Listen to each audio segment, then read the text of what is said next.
हाँ, आप सभी को राम राम, जय जगन्नाथ, जय श्री कृष्ण, जय आयुर्वेद, जय धन्वंतरी। अपने गुरुवर को प्रणाम है। तो आज जो एकादशी है, बरोथनी एकादशी, वैशाख कृष्ण पक्ष एकादशी के दिन हम चर्चा कर रहे हैं। सबके मन में ये प्रश्न होता है कि एकादशी क्यों पालन करना चाहिए। क्योंकि मतलब किसी वेद में उल्लेख नहीं है, तो हमें एकादशी क्यों पालन करें, उसका मतलब क्या रहस्य है, उसका क्या नियम है। तो वो भी हमें मतलब समझना परम आवश्यक है।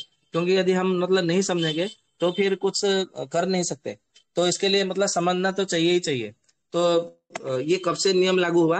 तो जब मतलब महर्षि भरद्वाज जी, मतलब भरद्वाज मुनि जब मतलब इंद्र जी से मतलब आयुर्वेद का ज्ञान प्राप्त करके आए, उसके बाद में ये एकादशी व्रत पालन करने के लिए मतलब लागू किया गया। और क्यों लागू किया है उसका भी मतलब एक मतलब कहानी है, एक छोटी सी कथा है, उपाख्यान है। मैं आप लोगों को बताता हूँ।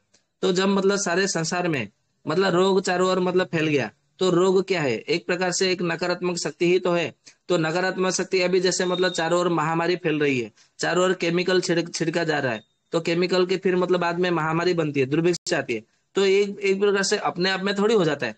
क्योंकि प्रकृति कभी भी विकृति को मतलब नहीं देती है, विकृति कराती नहीं है। विकृति कोई विकृत चित्त वाला, विकृत मानसिकता वाला कोई मनुष्य ही मतलब विकृति फैला सकता है, कर सकता है। तो अभी जैसे मतलब विकृतियां फैल रही है, विकृतियां मतलब चारों ओर प्रचार किया जा रहा है, और उसको कार्यवत मतलब कार्य रूप में ये करा जा रहा है, मतलब प्रत्यक्ष रूप से कार्यरत कराया जा रहा है। तो उस समय भी जो है सतयुग में ऐसा ही मतलब हुआ था कि चारों ओर मतलब लोगों को रोगी बना करके दुर्बल कर दो, फिर हमारा पूरे भारतवर्ष में या तो पूरे संसार में ब्रह्मांड में हमारा राज होगा। तो इसलिए उस समय जो है रोगों को फैलाया गया। और इसका मतलब प्रमाण भी ऋग्वेद में है। कभी मतलब समय मिलेगा तो मैं उसका प्रमाण भी दूंगा। तो मतलब कैसे फैलाया गया था उसका पूरा रहस्य भी मतलब है। तो ऐसा है कि उस समय मतलब सतयुग चल रहा था। तो सतयुग में रोगों को चारों ओर मतलब फैला करके लोगों को बीमारी बना मतलब रोगी करके दुर्बल बनाने की जो एक प्रकार से जो मतलब षड्यंत्र मतलब उस समय चला था। तो उसका जो सेनापति था, उसका सेनापति का नाम था मुर। उसको मुरासुर के नाम से भी मतलब हम लोग मतलब सब मतलब जानते भी है। और आपने कहीं ना कहीं उसका नाम सुना भी होगा। तो जो उसका मतलब मुर दानव था, पहले मतलब ये मतलब सतयुग की बात है। उसको उस समय कृत युग मतलब कहा जाता था। और बड़ा ही अद्भुत मतलब वो सेनापति था, बड़ा ही असुर था, राक्षस था। उसका नाम था मुर, इसीलिए उसको मतलब मुरासुर मतलब कहा जाता है। और ये इतना मतलब बड़ा भयंकर मतलब नकारात्मक शक्ति से ऊर्जा से ओतप्रोत था, मतलब परिपूर्ण था, कि उसने सकारात्मक जो शक्ति जो इंद्र देवता के मतलब है उनको भी ऊपर मतलब जीत लिया। और जीत करके मतलब उन्होंने मतलब ऐसा कहा कि ये पूरा जितने सारे जो ब्रह्मांड है, अब मैं धीरे धीरे उनके ऊपर नकारात्मक ऊर्जा नकारात्मक शक्ति ही मतलब राज करेगी। तो धीरे धीरे वो चारों ओर मतलब फैलने लगा। तो जितने सारे जो देवतागण हैं वो फिर शिव जी के पास गए। और ऐसा कहा जाता है कि हर प्रकार का ज्ञान जो है भगवान शिव जी के पास होता है। क्योंकि आयुर्वेद में एक श्लोक भी आपको मतलब मिलता है सूत्र के रूप में कि ज्ञानात मिच्छत महेश्वरात। मतलब यदि आपको ज्ञान चाहिए तो प्रतिदिन शिव जी का दर्शन करना चाहिए, और शिव जी का पूजन तो करना ही चाहिए, शिव जी का आराधना तो करना ही चाहिए। क्योंकि ज्ञान जो है वो शिव जी के पास ही होता है, शिव जी से प्राप्त होता है। तो सारे देवगुण जो है इसका मतलब क्या मतलब, क्योंकि ये जो नकारात्मक शक्ति को हमें मतलब नष्ट करना है, इसका हमारे पास ज्ञान नहीं है। तो इस ज्ञान की प्राप्ति के लिए भगवान शिव जी के पास हो गए। तो शिव जी ने मतलब ऐसा कहा कि महादेव जी बोले कि हे देवगणों, अभी मतलब शरणागत की जो रक्षा करने वाले, जो जगत के मतलब जो स्वामी है, वो विष्णु को मतलब भगवान के पास चलते हैं। और वही जो नारायण है जो अनंत शयन करते हैं या तो वैकुंठ लोक में होते हैं, वही मतलब हम हमको इस मतलब उपदा से मतलब उद्धार कर सकते हैं, या तो आपत्तियों से हमें रक्षा कर सकते हैं। तो ये मतलब सारे सुन करके जितने सारे जो देवगण है महादेव जी के साथ में मतलब मिल करके भगवान शिव मतलब विष्णु जी के पास मतलब पास गए। तो उन्होंने देखा कि जो अनंत शयन की मुद्रा में वहां पे आराम से सोए हुए हैं। तो उन्होंने मतलब फिर उनका स्तुति किया। तो स्तुति मतलब ऐसे मतलब बताया गया है पद्म पुराण में। एक मिनट रुके, मैं निकाल देता हूँ।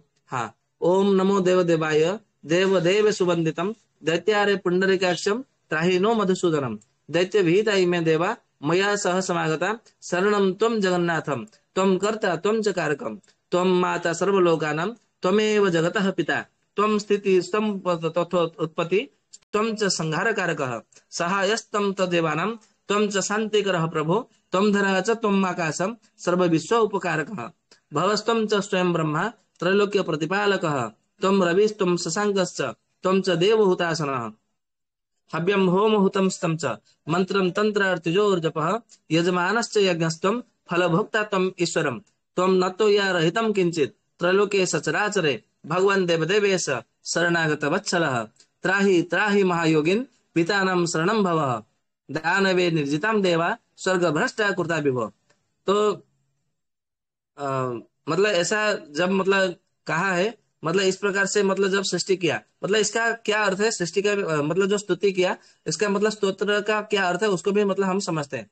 तो देवतागण जब मतलब जब वहां के पास गए तो उन्होंने कहा कि हे पुंडरीकाक्ष, हे मधुसूदन, हमारी रक्षा करो, दैत्यों से भयभीत हो, हम सब देवता आपके शरण में आए हैं। हे महाराज, आप शरणागत की रक्षा करने वाले हैं और सबके कर्ता और सबके धर्ता भी आप ही हो। तुम ही सब लोगों के माता हो और तुम ही संसार के पिता हो। आप ही उत्पन्न करने वाले, पालन करने वाले और संहार करने वाले हैं। आप ही देवताओं के सहायक है और उन्हें देवताओं को शांति देने वाले भी आप ही है। आप ही पृथ्वी है, आप ही आकाश है और समस्त संसार के उपकार करने वाले भी आप ही है। आप ही शिव के स्वरूप है, आप ही ब्रह्मा का स्वरूप है, आप ही तीनों लोगों के पालन करने वाले विष्णु के स्वरूप है। आप ही सूर्य है, आप ही चंद्रमा है और आप ही अग्नि देवता है। भव्य जो साकल्य है वो होम तथा होम की भई वस्तु, मंत्र तंत्र धृत्विज जप यज्ञ यजमान ये सब आप ही है। फल भोगने वाले ईश्वर भी आप ही है। तीनों लोगों में और चर अचर में आपसे रहित कोई वस्तु नहीं है, अर्थात आप ही सार्वभौम है, आप ही सर्वव्यापी है। हे भगवान, हे देवदेवेश, हे शरणागत वत्सल, अर्थात शरण में आए जीवों की रक्षा करने वाले, हे महायोगिन, हे महाराज, हमारी रक्षा करे, हमारी रक्षा करिए। हम दबों की जो भीत अर्थात डरे हुए हैं, हमारी रक्षा करे। हे सर्वसमर्थ, हे विभो, हे महाराज, दानव द्वारा जीते गए देवता हम सब स्वर्ग से भ्रष्ट हो गए हैं। हे जगन्नाथ, देवता स्थान से भ्रष्ट होकर पृथ्वी तल से विचर रहे हैं। महादेव जी का ये वचन सुन करके भगवान विष्णु उन देवताओं को मतलब कहते हैं। तो बाद में वो क्या कहते हैं कि मतलब कहते हैं कि ऐसा कौन सा बड़ा मायावी दैत्य है जिसने तुम्हें मतलब जीत लिया। मायावी के शब्द मतलब यहाँ पे तब किया जाता है जिसने माया को रचा हो। माया तब मतलब जो रचता है, माया का अर्थ क्या है, जो षड्यंत्र करता है। मतलब ऐसा कौन से मतलब षड्यंत्र मतलब करके, किसने षड्यंत्र करके मतलब इतने सारे मतलब सबको दुर्बल बना दिया और तुम्हें तुम्हारे घर से निकाल दिया। बड़े आश्चर्य की बात है। तो उन्होंने कहा कि इंद्र जी मतलब वहां पे बोले, हे देवदेवस, हे भक्तों के ऊपर कृपा करने वाले महाराज, पहले समय में नाड़ीजंघ नाम का एक महान राक्षस हुआ। ब्रह्मवश में उत्पन्न होकर भी बड़ा उग्र और देवताओं के विरुद्ध हुआ। देवताओं के विरुद्ध यानी कि जो वेद के विरुद्ध जाता है उसे देवता विरुद्ध कहा जाता है, और वेद के जो सपेक्ष में आता है, पक्ष धर्म में होता है, उसे वेद के पक्ष धर्म में कहा जाता है। क्योंकि सारे जो देवतागण हैं उनके सारे जो कार्य होते हैं या तो उनके जो लक्षण होते हैं या तो उनको प्रसन्न करने के जितने सारे जो कर्म होता है वो सारे के सारे वेद के अंतर्गत ही होते हैं। तो उन्होंने कहा कि अति विख्यात, उसका नाम मतलब मूर नाम का बड़ा असुर है, वो चंद्रावती नाम के नगरी में वास करता है। उस नगरी में वास करते हुए महापराक्रमी दुष्टात्मा संसार को जीत लिया है अपने माया के बल पर। माया के बल पर यानी कि अपने बल के मतलब बाहुबल से नहीं, किसी शस्त्र अस्त्र युद्ध करके नहीं, अपने माया के बल पर जीता। तो इससे अर्थ, इसका अर्थ ये होता है कि उसने रोग को चारों ओर मतलब फैला दिया षड्यंत्र करके। जैसे आजकल मतलब रकेट से मतलब बिछाया जा रहा है, चारों ओर महामारी फैलाया जा रहा है। तो ऐसे भी, ऐसे ही मतलब उस महा जो मूर दानव है उसने माया के माध्यम से पूरे संसार को जीत लिया। तो फिर मतलब देवताओं को स्वर्ग से निकालकर अपने अधीन कर लिया है। इंद्र, अग्नि, यम, वायु, ईश, नैऋति, वरुण, इन सब के स्थान में आप ही स्थित है। सूर्य बनकर तप रहा है, वो स्वयं ही मेघ बन बैठा है। सब देवता ही भी स्वयं ही बन गया है। उस दैत्य को मारिए और देवताओं को विजयी बनाइए। इस प्रकार उनके वचन सुनकर के जनार्दन भगवान कुपित होकर के इंद्र से कहने लगे, हे देवराज, मैं उस बलवान दैत्य को अवश्य मारूंगा। हे महाबली देवताओं, तुम सब एकत्रित होकर के चंद्रवती चंद्रावती नगरी को चलो। ऐसा कहकर के भगवान विष्णु उसके मतलब चंद्रावती नगर में गए। और चंद्रावती नगर यानी के मतलब जहाँ पे वो रहता था, तो वहां पे अस्त्र शस्त्र से सुसज्जित होकर के उस दैत्य को मतलब जाकर के गर्जना मतलब कहा। तो गर्जना मतलब उसको आह्वान किया, युद्ध के लिए ललकारा।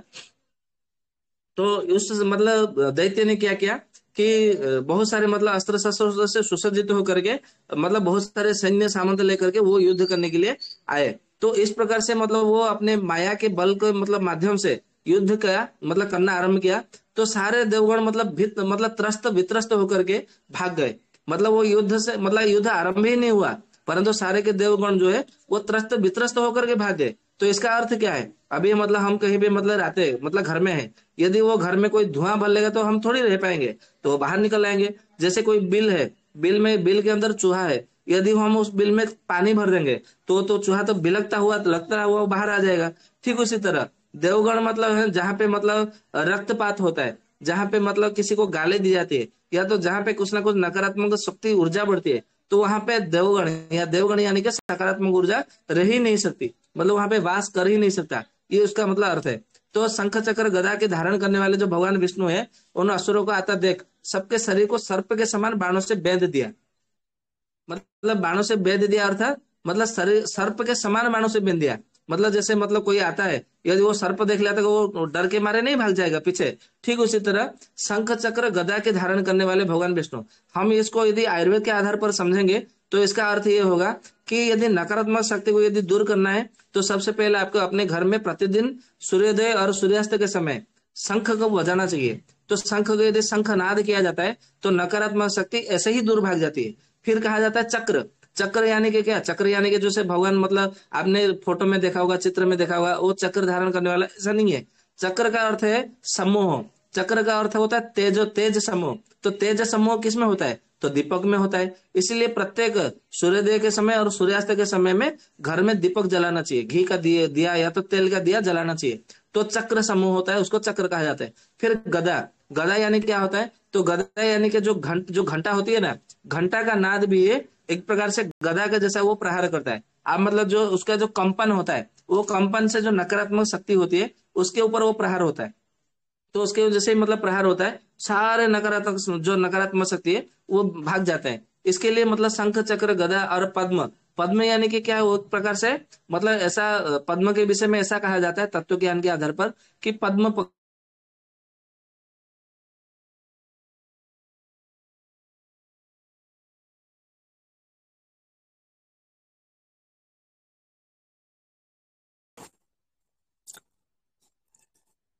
भैया भैया सुनिए।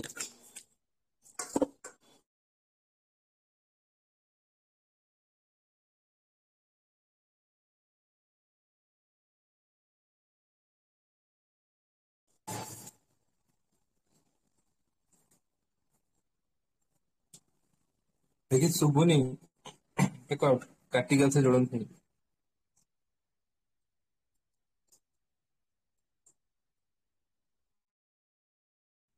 कटिगलाଣି भाई कटिगलाଣି।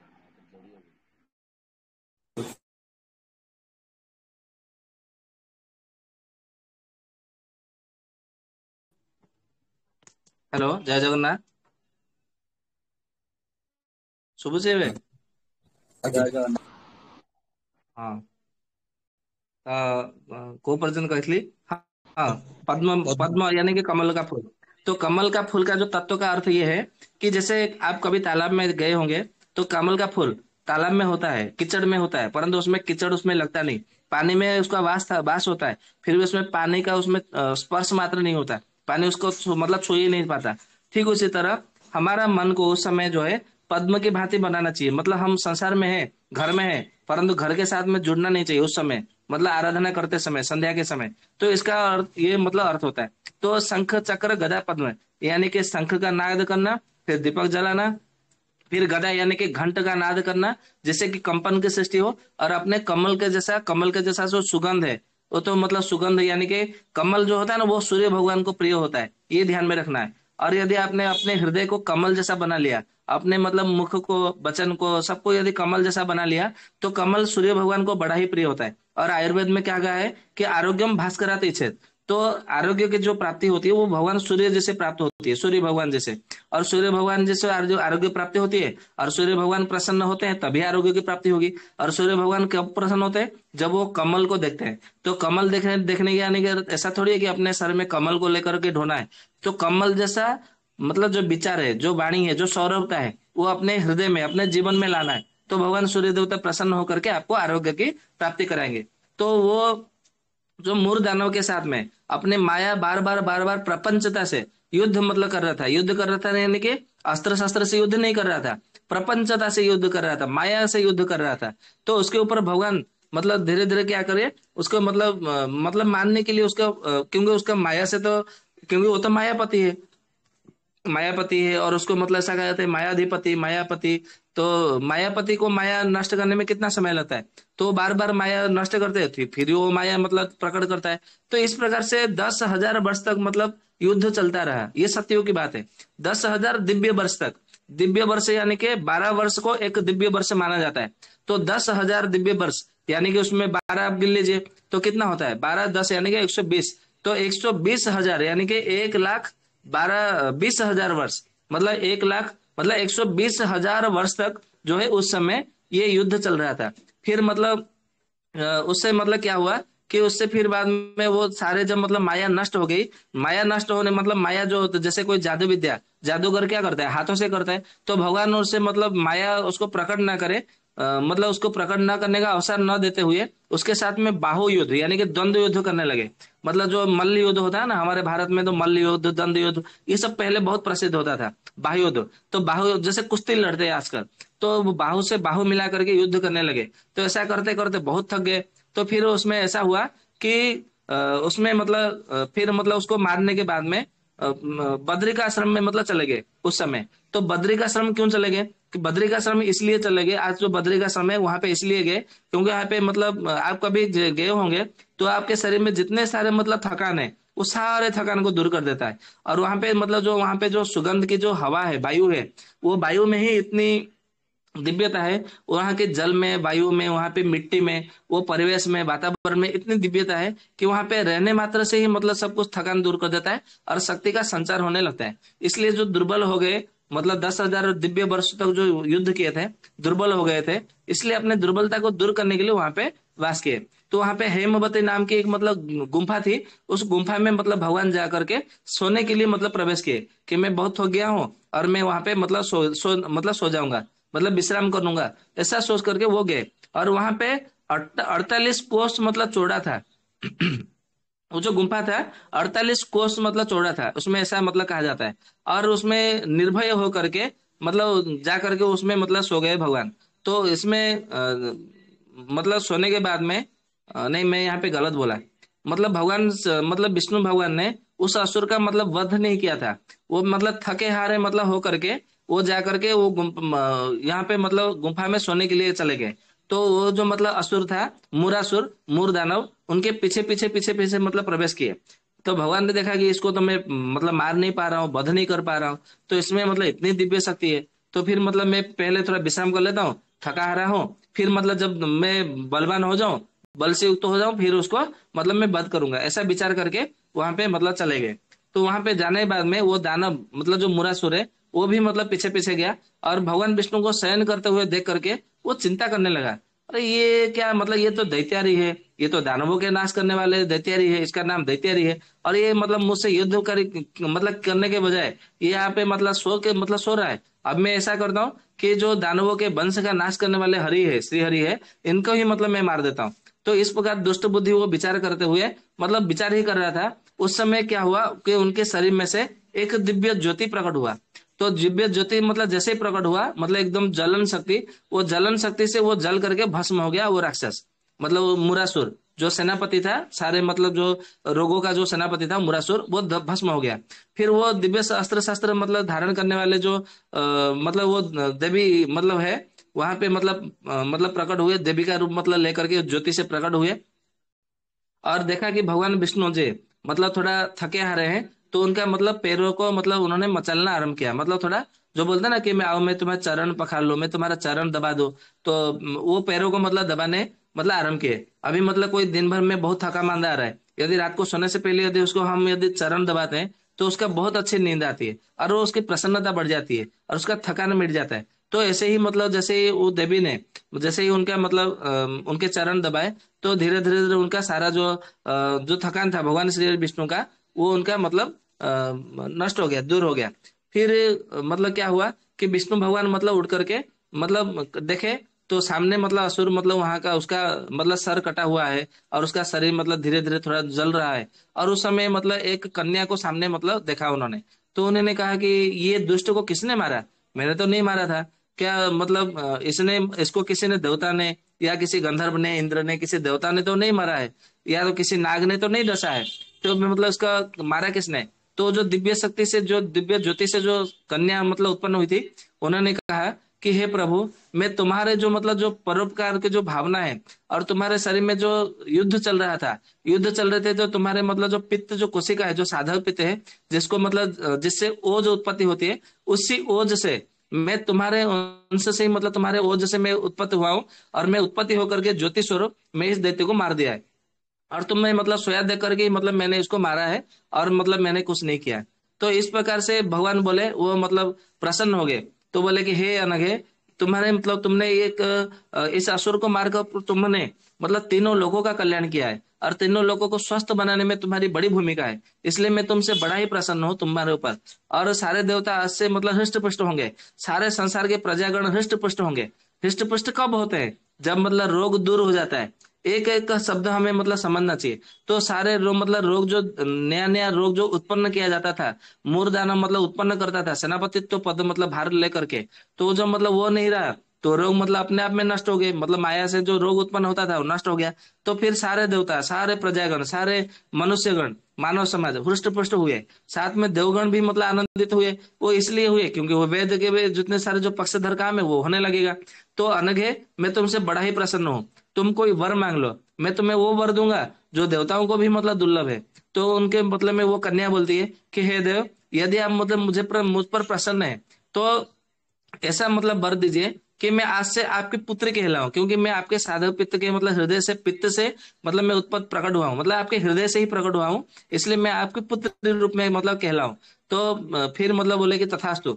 फिर बोले बोले कि आज का जो दिन है, आज एकादशी तिथि है, और एकादशी के तिथि के दिन ही मतलब ये रोग मतलब नष्ट हुआ है, मतलब रोगों का जो सेनापति है वो नष्ट हुआ है। और आज ही के दिन, आज ने आपने मुझे पुत्री के रूप में स्वीकार किया है, इसीलिए आज के दिन यदि कोई इसका व्रत करेगा और उपवास मतलब करेगा, तो इसका आधा फल मतलब यदि कोई रात्रि में भोजन करेगा तो आधा फल उसको प्राप्त होगा। यदि उसने पूरा मतलब उपवास किया तो उसका पुण्य जो है उसको प्राप्त होगा, और उसका पुण्य के रूप में से इसको उसको ये प्राप्त होगा कि उसको कभी रोग नहीं होगा। और यदि कभी मतलब कभी कभार रोग हो भी गए जो पाप के कारण होता है, तो सारा पाप मतलब नष्ट हो जाएगा। तो इस प्रकार से मतलब मैं आपसे वर चाहती हूँ। तो इस प्रकार से जब मतलब एक बार आपने मुझे देने का मतलब बोलिए, तो फिर भगवान जो श्री कृष्ण विष्णु है वो प्रसन्न हो गए। बोले कि ठीक है, आज से एकादशी तिथि के मैं तुम्हें स्वामिनी बना देता हूँ, और इस दिन जो एकादशी के तिथि के दिन जो तुम्हारा मतलब नाम का मतलब स्मरण करेगा, या तो फिर तुम्हारे मतलब इस कृत्य को जो स्मरण करेगा, उसका जो मतलब पूर्व संचित जो पाप होंगे वो नष्ट हो जाएगा। और इस दिन जो मतलब उपवास करेंगे तो उसे धन धर्म मोक्ष भी मतलब प्राप्त हो सकता है। मोक्ष की प्राप्ति की मतलब कब मतलब हो सके, तो मोक्ष का अधिकारी होने से प्राप्त होती है। ये इसके विषय में हमने कई बार चर्चा कर चुके हैं।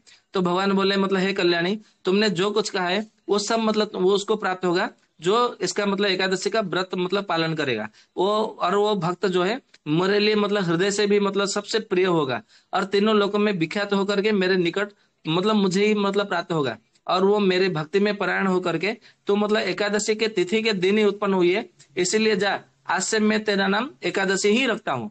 मतलब एकादशी के दिन मतलब तिथि के दिन तुम्हारा मतलब प्रकट हुआ है, और इसीलिए मैं तुम्हारा एकादशी नाम रखता हूँ। और तुम्हारा इसी नाम का जो मतलब जप करेगा, और जो तुम्हें मतलब तुम्हारे नाम से इसका उपवास करेगा, व्रत करेगा, मैं उसे भी मतलब अविनाशी पद दूंगा।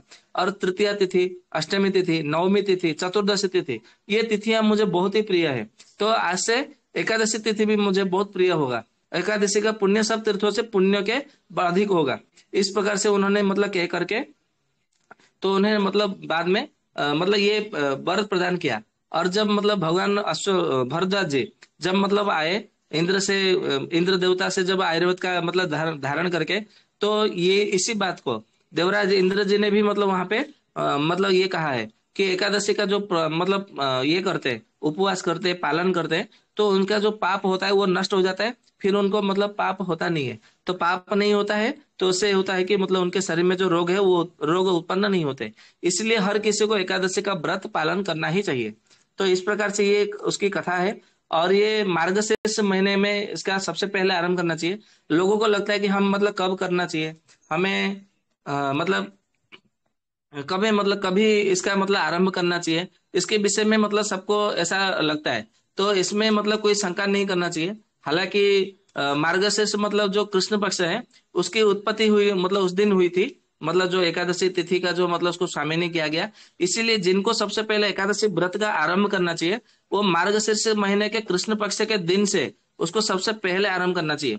परंतु कहीं कहीं ऐसा सुनने में आता है, जानने में आता है, लोग मतलब ऐसा कहते हैं कि कोई वैशाख महीने के शुक्ल पक्ष के एकादशी से आरंभ करते हैं, कोई कोई रथ यात्रा जाते हैं जगन्नाथ जी की रथ यात्रा देखने के लिए, और जो हरिशयन एकादशी होती है वहां से आरंभ कर देते हैं। कोई कोई कहते हैं कि भगवान का जो भाद्रव शुक्ल एकादशी है, पार्श्व परिवर्तन एकादशी, वहीं से आरंभ कर देते हैं। कोई कोई कार्तिक शुक्ल एकादशी जो हरि उत्थापन या तो देव उत्थापन एकादशी है उससे आरंभ करते हैं। कोई कोई बोलते हैं कि नहीं नहीं, माघ का महीना बहुत अच्छा है और उसका शुक्ल पक्ष के एकादशी से आरंभ कर देते हैं। परंतु वास्तव में आपको वो परिणाम नहीं मिलेगा, क्योंकि आपको जो मार्गशीर्ष महीने का जो कृष्ण पक्ष का एकादशी है वो उत्पन्न एकादशी है, उसी दिन ही एकादशी तिथि का मतलब आरंभ किया गया था, नियम लागू किया गया था। इसलिए जिनको भी एकादशी व्रत करना चाहिए वो मार्गशीर्ष महीने के कृष्ण पक्ष का एकादशी से आरंभ करना चाहिए।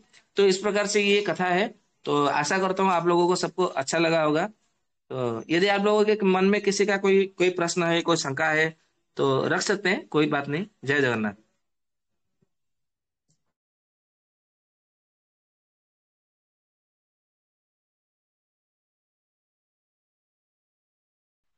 ଏକାଦଶୀ ଦିନ ରାତିରେ ଶୋଇବା ଉଚିତ କି ନୁହେଁ? नहीं, एकादशी के दिन रात को नहीं सोना है। एकादशी के दिन रात में आपको जागरण करना चाहिए। यदि भजन गाना है तो भजन गाइए, मंत्र जप करना हो तो मंत्र जप करिए, जो भी हो आपको इस प्रकार से करना चाहिए।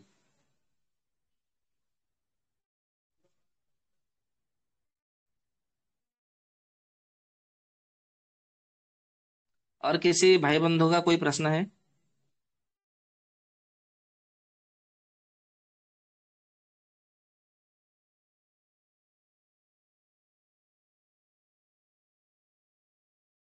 ଯଦି କେହି ଏକାଦଶୀ ଷ୍ଟାର୍ଟ କରିଦେଇଛି, ମନେକର ସେ ଜାଣିପାରିନି କେବେଠୁ କରିବା କଥା କେବେଠୁ ନ କରିବା କଥା, ତାହେଲେ କଣ ତା ପରିଣାମ? यदि किसी को मालूम नहीं है कि एकादशी का व्रत कहाँ से आरंभ करना चाहिए, कब से आरंभ करना चाहिए, मालूम नहीं है तो कोई बात नहीं, आरंभ कर दिया तो अच्छी बात है, ऐसा कोई दिक्कत नहीं है। परंतु आरंभ करने का जो उसका नियम है वो मार्गशीर्ष के महीने से ही आरंभ करना चाहिए। यदि आपने आरंभ कर लिया तो उसमें कोई दिक्कत नहीं होता है, आप उसका चिंता नहीं करना चाहिए, चलेगा ऐसे।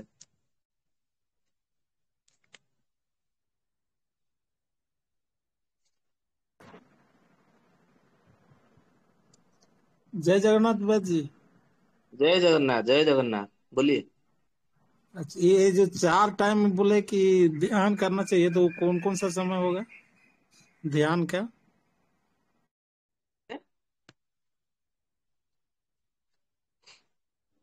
ध्यान लगाने का 4 बार बोले थे ना 24 घंटा में हाँ करना वो ऐसा है। हाँ हाँ हाँ, बता देते हैं। वो ऐसा है कि सबसे पहले सूर्योदय के समय, फिर दिन का जो अर्ध समय होता है, मतलब जब मतलब भगवान सूर्य देवता ऊपर आते हैं हमारे मस्तिष्क के ऊपर आते हैं उस समय, फिर सूर्य के अस्त समय, फिर रात के, फिर मतलब आधे आधे रात के समय, ऐसे मतलब दिन में 4 बार जो है ध्यान लगाना चाहिए। जी।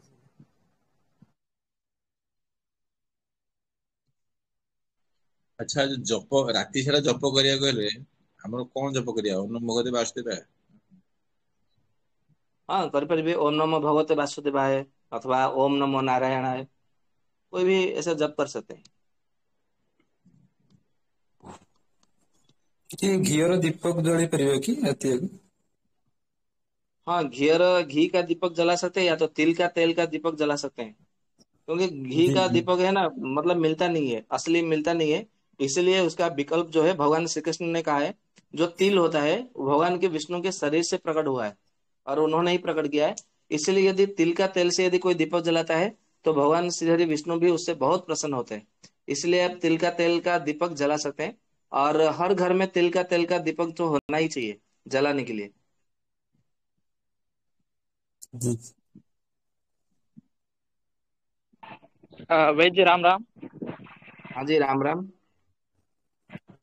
वैद जी मतलब हर कोई कहता है एकादशी के दिन वो साबूदाना खाना चाहिए, तो ये कितपत सही है? मतलब खाना चाहिए नहीं खाना चाहिए?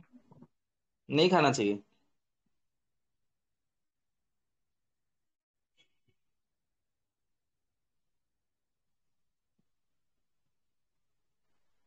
केवल पाड़ुओ आवाज खाते नहीं हैं। आ रहा है वैसे। नहीं, नहीं खाना चाहिए। और पाड़ुओ। हाँ, उसको खा सकते हैं।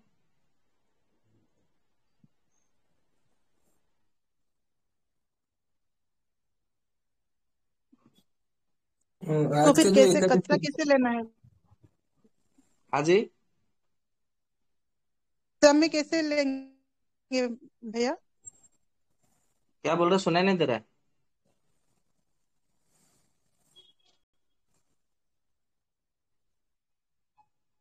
हेलो। वो राधा रंजन भैया जो पूछे, वो ये बात नहीं, इसके बारे में, वो अरारूट अरारूट पाड़ुओ पाड़ुओ, उसको अच्छा कैसे अच्छा, कच्चा में पालीभद्र। कैसे लेंगे? नहीं, कच्चा में नहीं लेना है उसको।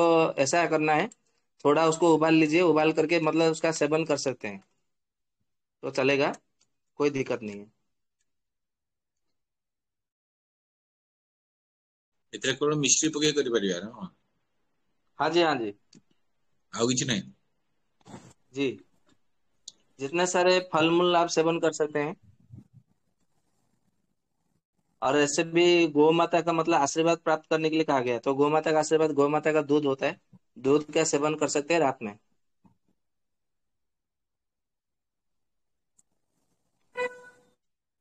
तो दूध में तो पकाया घी हुआ मिला सकते खाना हैं। कुछ नहीं खाना चाहिए ना? हाँ जी। दूध में तो घी मिलेगा ना बाजी। घी नहीं मिलेगा तो केवल आप दूध भी सेवन करेंगे ना, तो भी ठीक है, चलेगा। अगर घी अवेलेबल है तो मिला सकता है। हाँ, वो तो मिल सकता है। जी।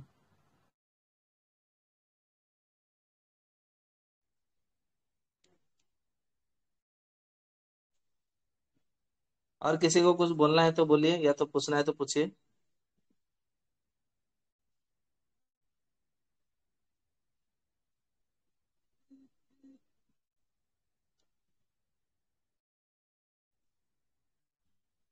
लोग का उड़ीसा में जैसे भैया, विधवाओं के लिए एकादशी में कुछ नहीं लेना रहता है, उसमें क्या बोलेंगे आप? उसके बारे में क्या लिखा हुआ है आयुर्वेद में? क्या जी, फिर से बोलिए।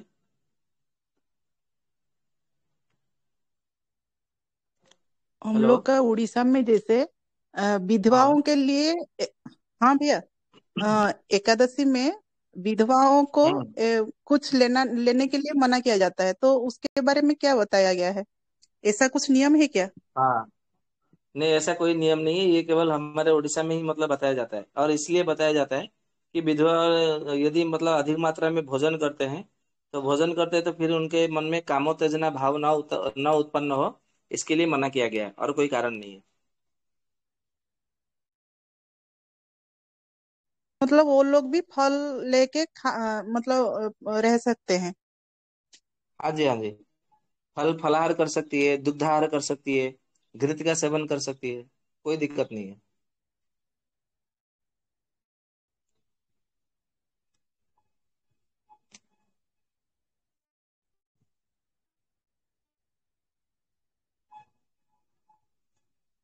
और आप लोग कोई किसी को कुछ एक ही बोलना है तो टाइम बोलिए। की टाइम में यदि मतलब भैया मतलब दिक्कत होता होगा तो दो टाइम ले सकते हैं क्या फल या जल भी? हाँ, दिन में एक बार, रात को एक बार, ऐसा ले सकते हैं। क्या भैया?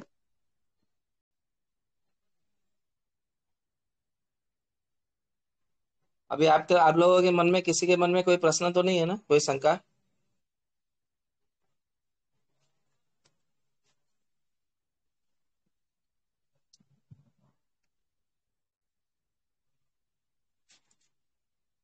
हेलो।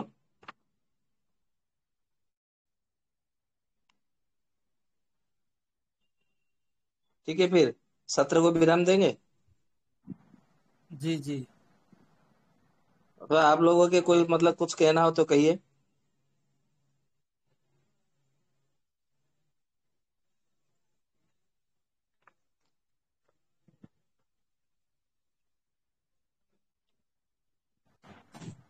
ये फूल वगैरह तोड़ सकते हैं कि नहीं जी चढ़ाने के लिए? क्या जी, क्या जी? फूल या बेल पत्र वगैरह जो होता है, बेल का पत्ता ये सब वगैरह तोड़ के शिव जी पे चढ़ाने के लिए अगर पूजा करना चाहे एकादशी के दिन तो? एकादशी के दिन वो सब नहीं तोड़ना चाहिए। फूल फूल तोड़ सकते हैं, तुलसी का पत्र, बेल पत्र, वो सब नहीं तोड़ना चाहिए। वो सब मना किया गया है।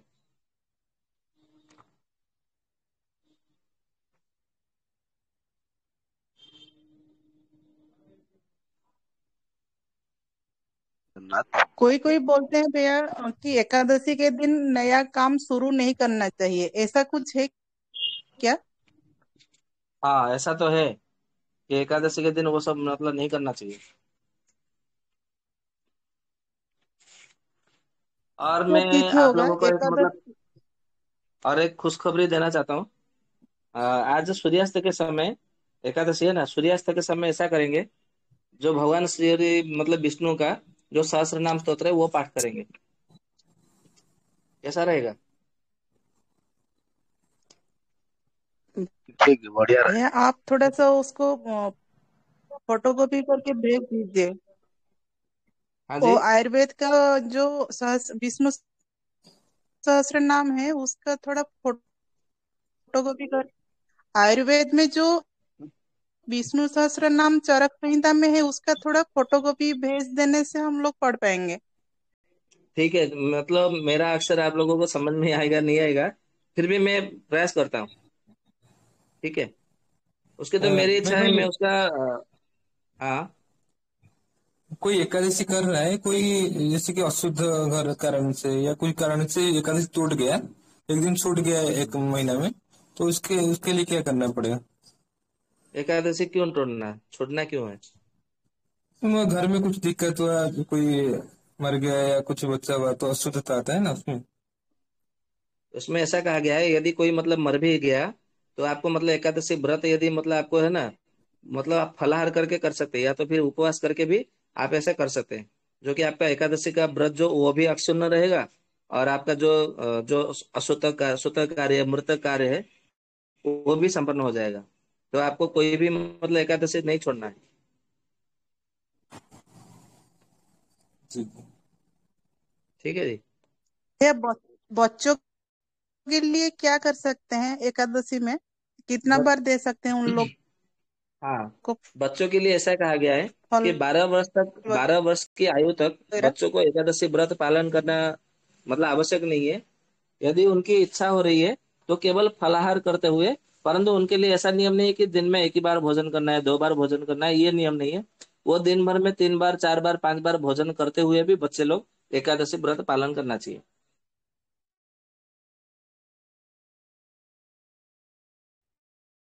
है। ठीक है जी। ठीक है भैया।